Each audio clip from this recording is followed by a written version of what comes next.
It's Wednesday here on Lifeword's Day by Day, which means it's Worldview Wednesday, as we consider looking at the world through a Christian lens.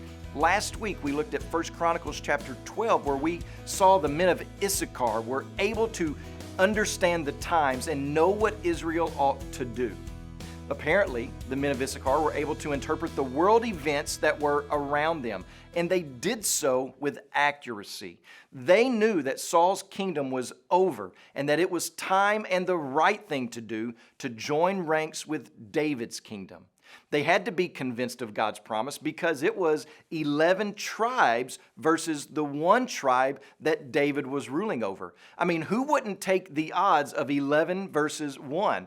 But these men, the men of Issachar, they didn't take the odds that were in their favor. Instead, they took the word of God.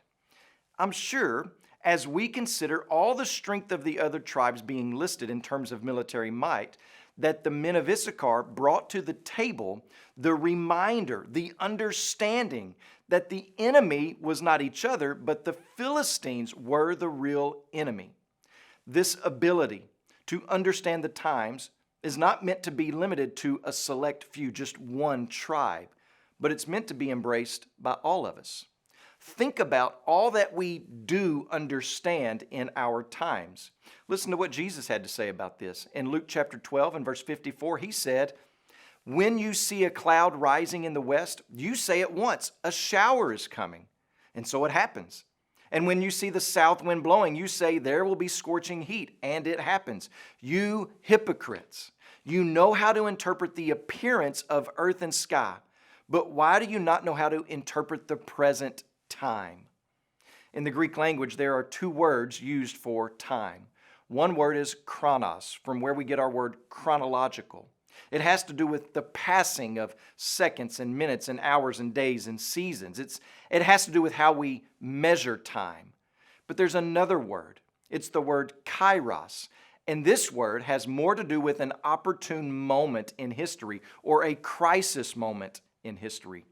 In other words, can we understand not that it's a particular day in a particular year, but rather, can we understand what is going on in this moment in history? Do we understand the times in that way? To know the signs of the times is more than understanding and knowing headlines and tweets. It's knowing what is significant among the happenings of our world, events and movements and trends and worldviews. It's knowing what is shaping our thoughts and forming our families and molding our habits.